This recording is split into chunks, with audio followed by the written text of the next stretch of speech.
From Boise to Middleton, the 5A and 4A Southern Idaho Conferences feature 20 of the largest schools in Idaho.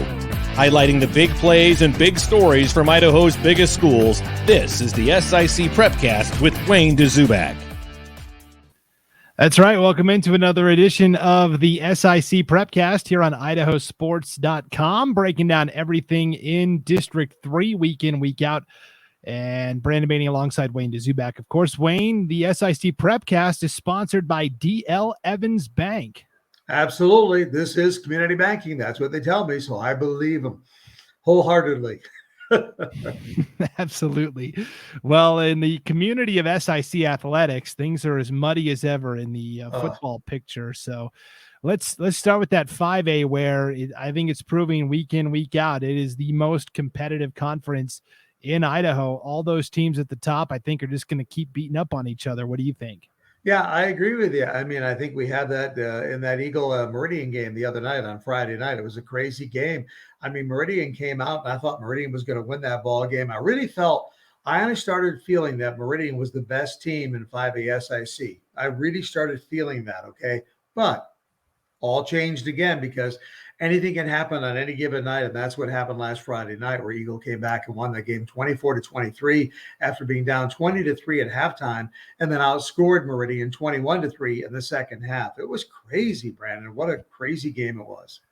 Yeah, and I'm sure it wasn't directly correlated, but with Meridian, the quarterback situation has kind of been in flux between the Martinez brothers, right? Malachi, the senior, Zeke, the freshman, and it was kind of the same deal again on Friday.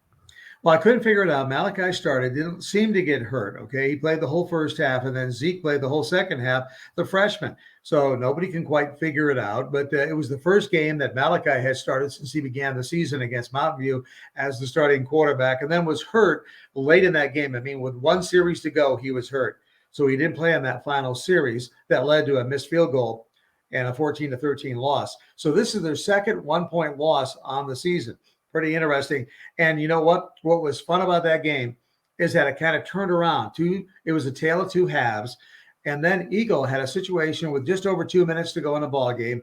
They were facing a fourth down and about 16-17 from their own 35-yard line, okay? Jack Benson went back to pass, threw it over the middle into double coverage of all things. But Donovan Jones, the big tight end, he's 6'3", he was there. He high-pointed it, went up high amongst two defenders, caught it just over midfield. So it was like a 18, 19-yard gain, just enough for a first down. On fourth down, kept the drive alive. What was interesting about that is my booth at Eagle High School, I can reach out of my booth and I can pat some of the Meridian fans on the head. That's how close I am to them. They kept turning around to me, talking to me, and I talked back to them, and they get back. They were so confident on 4th and 18 that they were going to win this game. It was all over. This was it. And then that big play happened. Play of the game, without a doubt. About 4 plays later, Eagle punched it in with 23 seconds to go on the clock and then kicked the extra point. And that was it. It was all over, 24-23. And so now both of those teams are 3-2. And Eagle, it was a must-win, Brandon, for Eagle. They were 2-2. They had to win. They were at home. So they had to do it. And now they got a tough one coming up. We'll talk about it a little later. But they got Timberline coming in. Timberline is 4-1. But here's the rub on that. They lost to Meridian 52-7, the team that Eagle just beat. So you would think, oh, this would be a cakewalk, right? I bet you it's not going to be. You got 4-1 Timberline coming in to play 3-2 Eagle on Friday night of this week that I'll have right here on IdahoSports.com. Should be interesting. Yeah. So just one last note on Meridian real quick. Yeah. You mentioned second half didn't have Malachi Martinez a quarter. They were also missing one of their big weapons out on the perimeter, right? Oh, yeah. Davis Thacker. He was gone. And so that was a big, and I don't know if it would have really made a difference, although it would have had the Martinez's would have had one more big guy to go to. And he was, he was a factor in every game that I've done for Meridian this year. But they have those 3 or 4 big wide receivers. They got a big tight end and 3 big wide receivers. And to not have Thacker in there, really, I think kind of, it didn't help. That's for sure. But I don't know that it would have reversed the outcome. One big ramification in that Meridian Eagle matchup is they are in the same pod this year, right? Yeah. They're both in that Foothills division along with Rocky Mountain. So you're talking about now that was a game that could have decided maybe first or second place. And now if Meridian, falls to Rocky Mountain, that puts them in the 3 spot in that division, which they'll still make the playoffs, but they're going to have to go out on the road almost right away and be on the road for some time. So yeah, so much craziness is happening. That's right. I mean, it just everybody, we got 3 or 4 people beating up on each other. So we got a long season yet to go. Really, we're about halfway through it. And, I thought we were going to have a really good game with Rocky Mountain Skyview, but I said that this would be a test for Skyview when they played last Friday night. And Rocky Mountain came out and scored 28 points in the first quarter and said, see, you wouldn't want to be you. We're done with you. And, so Skyview was undefeated, 4-0, and they were hosting Rocky Mountain. And, the Grizz just came out and said, okay, we're going to make this a no-brainer, 28-0, just like that. Yeah, it's pretty interesting with Rocky Mountain. I read the recap of the game in the Idaho Press in Nampa, and they talked to Coach Kulig, and he kind of said, in warmups, it was kind of lackadaisical. I wasn't super happy with how the guys were approaching the game, but then we put up 20 points. So I guess we're all right. I guess we're doing okay. Absolutely. Coach Kulig is kind of funny because you worry about that as a coach, but see, I was one of those players where they always wanted to go rah, get crazy, get going, jump up and down. I was like, dude, I got a game to play. Just leave me alone. Let me go. I'll be okay. I'm fine. I just want to concentrate and take care of business. But, I guess coaches want you to be all crazy and, jumping up and down before the game. But that just wasn't me. And obviously, Rocky Mountain didn't need to jump up and down because they jumped up and down as soon as they kicked it off. 49-21 was the final. Both of those teams now, Rocky and Skyview, 4-1. Yep, and that'll be fun to watch how Skyview bounces back from their first loss of the season. Okay, So you mentioned Timberline real briefly. That was the game Thursday night at Donna Larson Park that you had the call of against a Boise team that I thought actually played pretty well, but Timberline did come away with the 39-20 victory. What did you see in that game? Well, what I saw? I just saw, good running game with a passing game for Timberline. They really mixed it up a lot. They had a kid named Lavin who had 3 touchdown receptions. He did a good job. Their running back, and his name escapes me right now, and I should know him. Taylor Markham. Taylor Markham, yep. I was sitting there. Taylor Markham had 143 yards rushing. See, I knew what he had rushing, but his name was escaping me. But you have to take that back a little bit. 65 was on one play in the first half. He did a 65-yard run. So he had a good night. But with Markham running it, Lavin catching it, the whole bit going on, those guys, I think they're a pretty well-balanced team. They're 4-1 right now. And the interesting thing is the only caveat that makes me wonder how good Timberline is that they did lose 52-7 to Meridian, as I mentioned. And so that's going to be interesting when they play Eagle on Friday night, just whether that's still in their brain that can we hang with Eagle because we couldn't hang with Meridian and they beat, Eagle beat them. So what do we do here? But Timberline, I thought was pretty good. They beat Boise 39-20, and I don't think it was really that close. Yeah. Speaking of teams continuing to show their dominance, Mountain View continues to be the class of the league and really the 5A classification, 5-0, a 56-0 shutout of Hawaii. We kind of expected that coming in. But yeah, Mountain View climbed their mountain early in the season, with Meridian and then Rocky Mountain, then Eagle. They played some tough teams right off the get-go, and now they're on the downside. They're all downhill. I don't think anybody's going to really even challenge Mountain View the rest of the season. I just don't. That's just the way the schedule's set up for, the Mavericks. We'll see 56-0. They're 5-0. Hawaii, a brand new school, first year in their football program. They're 0-5. Somewhat to be expected, although I thought really they would do a little better than that. I thought they would pick up a win, but it like you say, that 5A SIC is really tough to get through. Absolutely. The other game we had for you on IdahoSports.com, it was an audio-only broadcast Friday night. Paul Kingsbury was on the call as CUNA traveled to Donna Larson Park to play Capital. And, Capital kind of quietly, Wayne, 4-1, a 48-21 win over the Cavemen. They're looking as good as advertised. Now, here's what, to the point that we're talking about, Capital lost 35-0 to Meridian. Yet Capital's 4-1.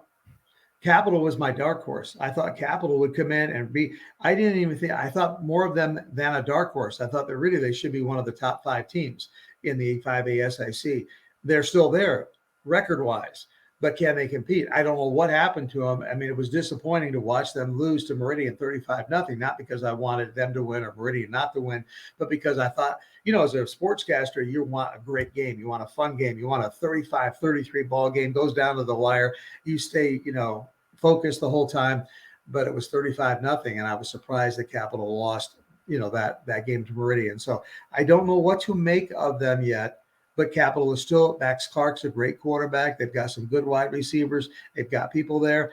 I think Capital will be just fine. But I think maybe they just had an off night, and you just throw that film away. Right. I think it's pretty clear at this point, Wayne, there's kind of a top 5 in the SIC, and depending on the night, they're all capable of beating each other, right? Mountain View, Rocky Mountain, Eagle, Meridian, and Capital. I feel pretty good that those are kind of the 5 real contenders. The SIC gets 6 teams into the playoffs automatically, and last year they got an at-large bid as well. They got 7 teams in it. I think there's a good chance that could happen again this year. So you start looking at, well, maybe who else is looking strong for a playoff spot? Timberline, maybe. Skyview, certainly. And I think the way they've played recently, I think the Bora Lions all of a sudden have a chance because they have played really well now in back-to-back weeks. They have. I mean, they won their game against Centennial 28-7. That's the first time the defense has come to play this year. They've been giving up a lot of points. By a lot of points, I mean they've been giving up about 45 a game, Brandon, right up until that game against Centennial. Now, Centennial, they are 1-4 on the year. Bora, though, after going 0-3 to start, they're 2-3 now. They've won the last 2. They've got a young man that's really Parker Rushton, who is really, very aptly named, by the way. He's a running back who is rushing very well. So Rushton is doing very well. We'll talk about him a little later on here in the podcast. But, Bora's coming on. I don't know that defensively, let's put it this way. They've made leaps and bounds and improvement.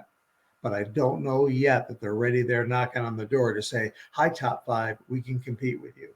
I don't think they're there yet. Yeah. And like we said, there's a clear gap between those 5 and then the other teams that are in contention. Real quick, just to give an update on the division standings. It can be kind of confusing remembering which teams are in which. Yeah, that's why I let you do it, because it's confusing to me. Yeah. So we have the Foothills division, which maybe we think is a little more top heavy. I mean, the way I see it right now, you could have maybe 5 of the 6 teams from that division possibly in the playoffs. You've got Rocky Mountain at 2-0 in that division. Right. Skyview is 2-1 in that division. Eagle is 1-1. Meridian is 1-1. Eagle is ahead of Meridian though because of that head-to-head win. Yep.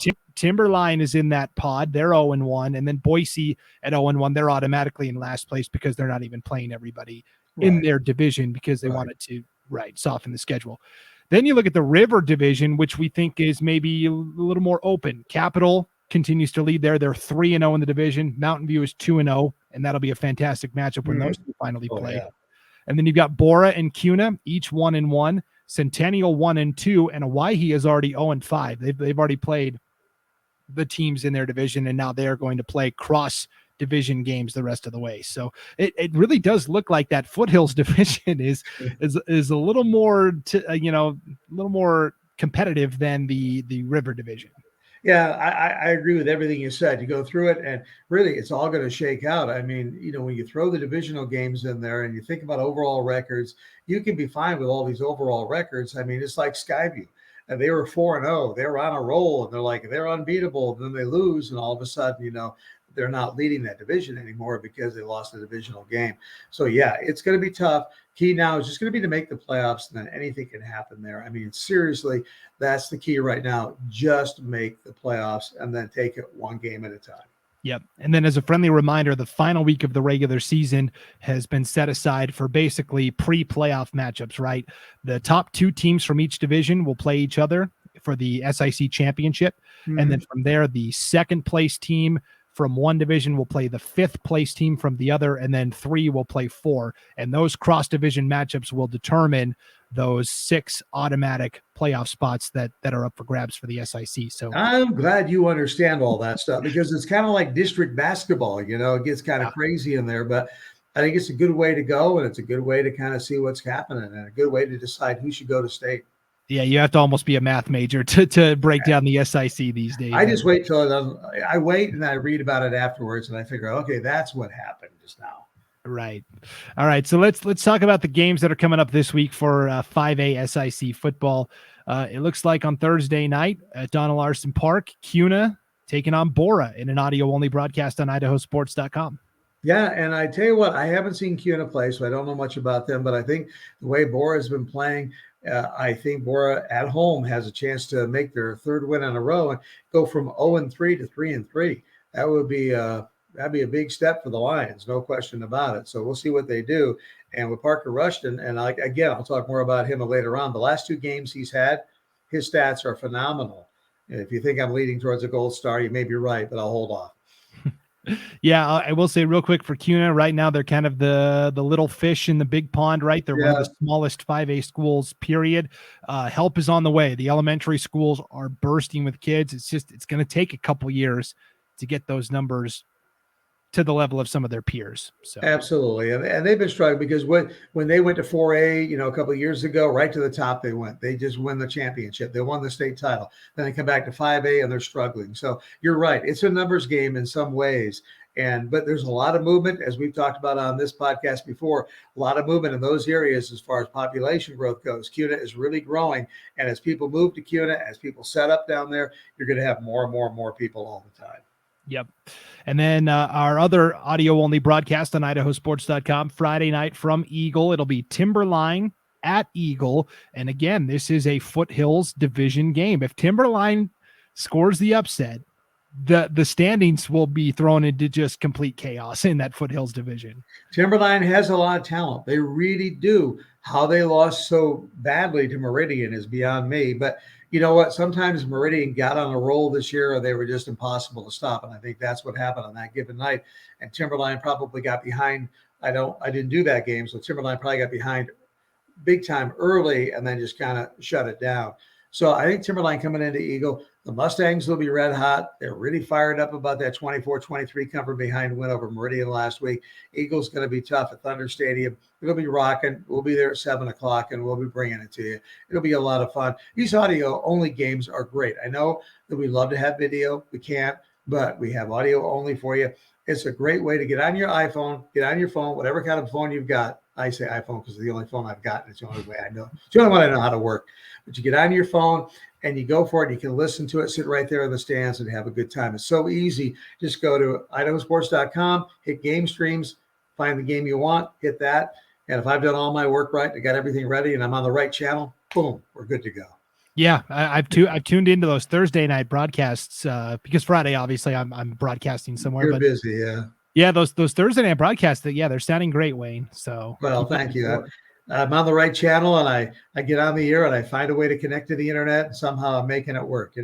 For an old guy with new technology, we're good.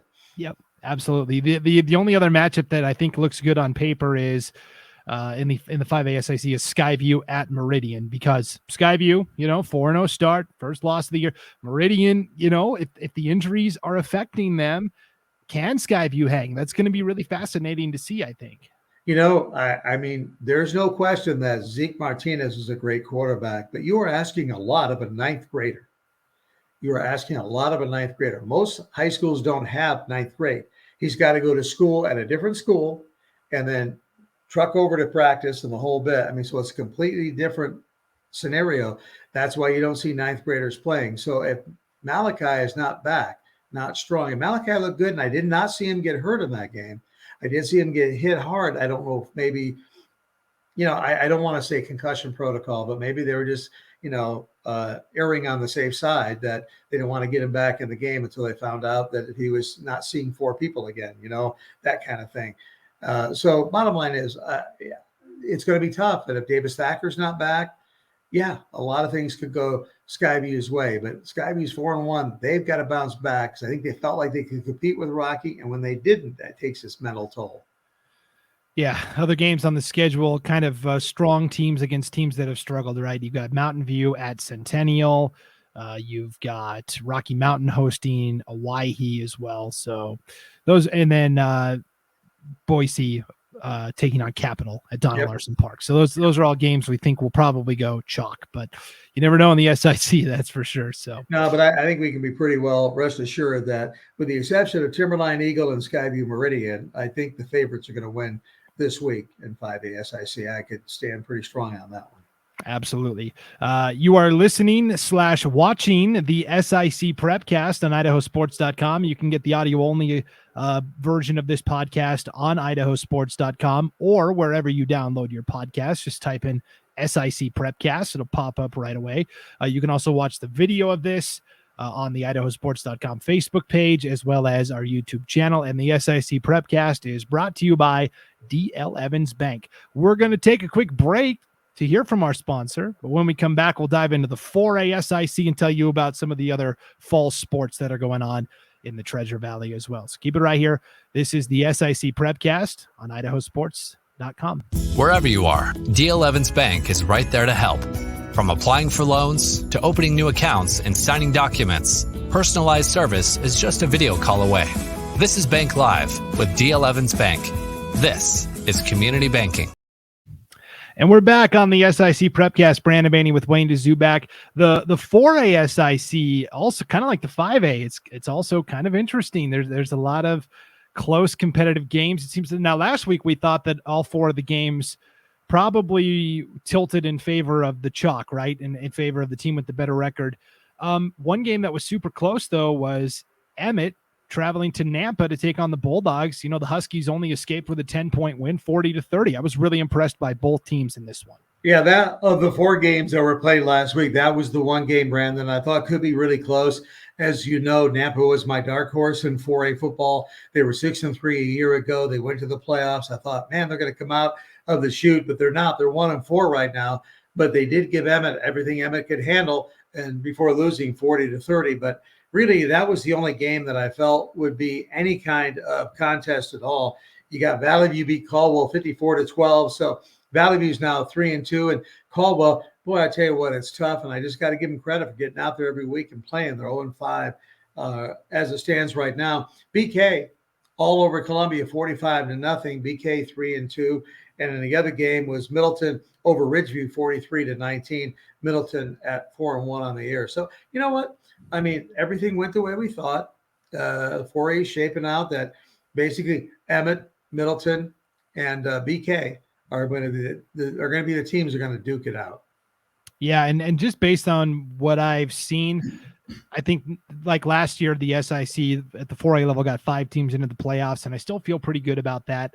I think Nampa and Valley View are those other two teams, but I think Nampa is ahead of Valley View at this point. That's not necessarily how I saw it coming into the season, but Nampa has 1-4, but they've had a really hard schedule, and they just continue to impress me. It'll be interesting to see when they finally play Valley View how that matchup will go. So. Yeah, absolutely. They play them this week. So yeah, that's what I'm saying. Yeah, that's going to be interesting to see how they do it. The game I want to talk about though is that Middleton at BK game. That's the one coming up right there. We talked about it. That's going to be interesting. You see Middleton at 4-1 and BK at 3-2 going in there. The game's at BK. Bishop Kelly's been awful tough to beat there. I like what Middleton has. I know Logan Green has been doing a lot of Middleton games. He does our other podcast that deals with the 3A, 2A, and 1A games. But the reality is he sees them all the time. So he's doing a lot of 4A action. And they've got a great quarterback at Middleton. They've got some good people. They got a great wide receiver that also is a great basketball player. And so they've got some talent. But can they do it going into Bishop Kelly where the nights are pretty tough? That's going to be the question. We'll see Friday night. Contrasting styles. Middleton likes to air it out. BK likes to stick to the ground game. Middleton, I think if you talk to them, they feel like they should be 5-0. The one loss was to Minico in a game they lost by a possession in a game where they turned the ball over 4 times, including twice in the end zone. So I think Middleton feels like, hey, we're okay. We probably should be 5-0, but the important thing is we win the conference games. Yeah, and the thing about that game is a cross-state game. You know, it's one of those games you like to see. When you like to see, for instance, like see Highland maybe playing, Mountain View or something like that, like we did at Rocky Mountain early on the year. So you get a Minico and Middleton, teeing up. That's kind of fun. It's like a playoff game in the middle of the season, having a lot of fun with it. So, yeah, well, they're upset. They want to be 5-0. I think they don't have to worry about it now. Put it behind them because now they got BK in their eyeballs coming up. So it'll be interesting. Columbia at Ridgeview, something's got to give there. Both teams struggling. Somebody's going to come up with a victory. Yeah, I think Columbia, I like Columbia to pick up their second conference win. They already beat Caldwell earlier this year. So, right. Yeah, that Middleton game, I think with Bishop Kelly, the playbook is get a big lead early. because they really struggle if they get down early to make up that gap. So if Middleton, with the way they sling the ball around, get out to maybe a 14-0 lead or 7-0 early, it might put Bishop Kelly back on their heels a little bit. So yeah, and you remember BK likes to use that running back not a lot. And if he can get going, if he can get unleashed, if he can find the holes to run, they'll just run that clock out on you before you know it. It's going to be the fourth quarter with about a minute left to go. And you're looking up going, where did this game go? Because they will run it out for you. Yeah, we should clarify his name is not. The way you said it made it sound like Bishop Kelly likes to use that running back not a lot. Oh, I'm sorry. No, it's funny though. Yeah, no, his name is not. Yeah. And so we're not, playing on words here, but right. That's funny. Yeah, that's funny. And then you have Caldwell at Emmett. I think Emmett probably takes care of business in that matchup. So yeah, I think that's pretty well in the books. Yeah. So Caldwell struggled. Like I said, I give Caldwell credit for coming out there every week, doing what they can, and hopefully they'll get better and better and better. But they got a little work to do. Yep, for sure. All right, before we hand out our gold stars for the week, Wayne, let's take a quick tour around what's going on in volleyball and soccer. Volleyball, Skyview continues to impress. They're now ranked nationally by Match Preps. They are ranked nationally in the top 25. I guess I buried the lead at that Durango Fall Classic in Las Vegas when they beat Assumption, Kentucky. That was the number 1 ranked team in the country. You're kidding me. I didn't know that. Yeah. And I kind of that slipped my mind as I was going over those results, but that was the number 1 ranked team in the country. Wow. It's hard to rank teams from all 50 states, but well, from what I saw, and correct me if I'm wrong, but I got Skyview is ranked number 25. Is that not correct? Or are they in the top 25 better than that? Or were they number 25? I think they just got in. So yeah, just so they're at 25. That's what I saw, was that they were number 25, which, you're 25th in the nation. Think about all the high schools there are around the country, and you're number 25. Hello, they're 16-2 overall. They played more matches than anybody else has. And being nationally ranked, boy, that program over at Skyview is something else. That's for sure. Yeah, a lot of fun to watch them, certainly. And then in the 4A ranks, it's kind of there's a couple of teams that are in contention and a couple of teams that are continuing to play well. I would say the teams that are standing out right now: Columbia 7-1 in conference, Middleton is also 7-1, and Nampa and Bishop Kelly and Emmett, I think, are all still hanging around too. So yeah, they're all right there. It's going to be interesting to see what happens. Yeah, the rest of the year. But Skyview, again, without a doubt. That doesn't mean they're not beatable, but they've got the team to beat for sure. Yep. Soccer, we're getting real close to the end of the regular season all of a sudden, Wayne. There's not much time. There's not much room on the runway left here for soccer. And what's really interesting about soccer is that, like in 5A boys right now, it's a dogfight. You've got Boise, Timberline, Bora, and Rocky Mountain all right in there. And if I can look at the standings here, Boise 7-0-2, Timberline 6-0-2, and Bora 6-1-1, and Rocky Mountain 5-1-1. Now, that's a toss-up. On any given night, something can happen there. And then over in the 5A girls, Timberline and Rocky Mountain are both 8-0. And with that in mind, what I want to do is just kind of make a special note of, I don't know what's going on at Timberline as far as soccer is concerned, but if you take the gals and you take the boys, you do their overall records, they are 20 wins, 1 loss, 3 ties. That's the boys and girls combined at Timberline. So if you want to play Timberline in soccer, you better get ready, because they're good. They're going to come after you. Yeah, we are recording this on Tuesday afternoon, September 28th, tonight at Timberline. The Wolves will host Rocky Mountain in girls soccer. That is a pair of 8-0 teams in the district, and the winner of that game probably takes the number 1 seed into the district tournament. So yeah, it's just that's why soccer is, football is easy for us to talk about because they go Thursday and Friday night, so we can kind of talk about it ahead of time. Soccer, we have Monday night games, we got Tuesday, Thursday, and it's kind of hard to keep up with it. So by the time we record this and we go there, we can just kind of give you generalities as to where everybody's going, but not really specifics. We're talking 4A is BK being a pretty good power. For the guys, BK in 4A is 9-0-1. And last night, I can tell you on Monday night, Colton Crawford scored a couple of goals as they beat Napa 3-0. So can't give you that score. But again, that's why sometimes we're not real specific on games and who's matched up with who, because it could be old news by the time you get to see this podcast. But the generalities are there. You can see who's really kind of taking it to who's. Yeah. And so there's, a lot of good soccer being played, and I wouldn't be surprised if these teams that we're talking about are also holding up the championship plaque at the end of the season. Yeah, Absolutely. for sure.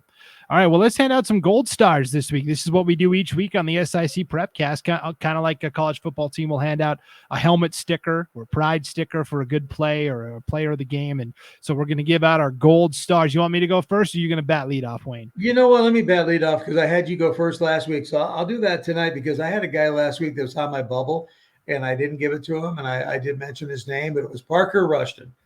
Parker Rushton, the running back for the Bora Lions. And last week he had 213 yards and 5 touchdowns. And he was right there. I'm going, okay, I should have given it to him, but I'm going to wait on him. I'm glad I did. He had 269 yards rushing in their win on Friday night last week. 3 more touchdowns. So, folks, that is 482 yards rushing in the last 2 games and 8 touchdowns. That is monumental. So, Parker Rushton from Bora High School, gold star right there, buddy. I mean, and we'll see what he can do this week. I mean, it's going to be fun to see what they do in their game coming up. Who do they play this week? I got 5A games, Capital. Where do I have them? Bora. Yeah. Bora is playing CUNA on IdahoSports.com. I just couldn't find him on my list here. But so good luck against CUNA. And matter of fact, I mentioned that earlier. Why did I not remember that? That CUNA is going to have to stop Parker Rushton because he's on a roll. Yeah. That was one of the big questions for Bora coming into the season. You know, last year they really struggled. One of the few bright spots was Tyler Fimisone, who was a senior running back. And the question was, well, how are they going to replace that production? I think Rushton is more than capable. So, yeah, he's showing it now. He was not a factor in the first couple of games, but now all of a sudden he is. And I think they're just getting it together. They got a new coach. They got a new everything. You know, their defense has been struggling. They held Centennial to 7 points this time. And they were giving up. I mean, even Boise scored 42 on them. They gave up 49. They gave up 54. So, I mean, they've been giving up a lot of points all year long until this last week. And Parker Rushton is all of a sudden just kind of running the heck out of the ball with almost 500 yards in 2 weeks. That's pretty darn good. Yeah, absolutely. Well, for my gold star, there's no hard set rules on who we decide to give gold stars to, right? So sometimes we give it to a player that wasn't on a winning team. If they performed really well and their team almost won or it was close, I'm inclined to recognize, it's not just, the best guy on the best team that won. Right? So I would like to give my gold star to Nampa quarterback Gabe Navarro. Now, Nampa fell to Emmett 40-30 in what ended up being a really good game. And in that game, Gabe Navarro only missed on 6 passes. He went 20 of 26 for 328 yards and a touchdown. And then he ran for 3 touchdowns as well. So you're talking 4 total touchdowns, 400 yards of total offense, and almost scored the knockout blow. But Emmett was just a little bit better. But Gabe Navarro and the Nampa Bulldogs, I'm telling you, watch out. Yeah, I tell you, there's the rub on that one. You think somebody has 4 touchdowns, 1 passing, 3 rushing, and over 300 yards passing, 20 of 26 passing, that they won that game handily. So it's, I mean, he did everything he could to help the Bulldogs win that game. And hey, a gold star, very worthy for Gabe Navarro, no question. I'm telling you, I could see Nampa getting into the playoffs with a sub 500 record just because of the tough schedule that they've played, having to travel somewhere to like a Skyline or a Blackfoot or somebody else that maybe isn't in as tough a conference as the SIC. And I could see Nampa easily, knocking a upset in the first round. Simply because they've been battle tested. But well, I kind of hope so in a way, because I kind of picked them as my dark horse, and I felt that they could do the job in 4A and get it done. And so far, it's been a rough year. They've been struggling, but I still think they have the talent. And as Navarro showed, he's a pretty capable quarterback that can get the job done on any given night.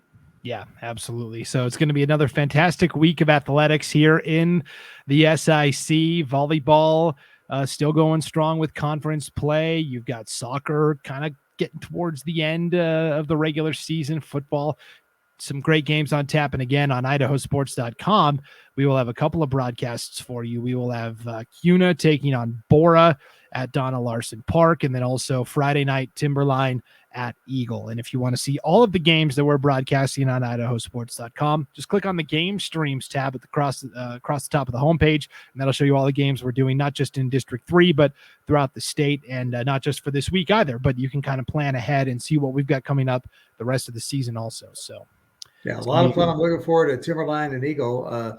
Second trip, partly because I don't have to travel very far to go to Eagle High School. Just like right across the street, I'm almost there, So down in Larson Park's a different story. On a Friday night, going downtown Boise is getting tougher and tougher every day. Yeah, you'd have to leave about now. I do. That's pretty much. I have to leave about 4:00 to get there. So it is what it is. So. Yeah, for sure. All right. Well, we'll be back to break it all down again next week. Thanks for tuning into the SIC Prepcast on IdahoSports.com, brought to you by DL Evans Bank. For Wayne Dzubak, I'm Brandon Baney. Thanks for tuning in on IdahoSports.com. So long, everybody.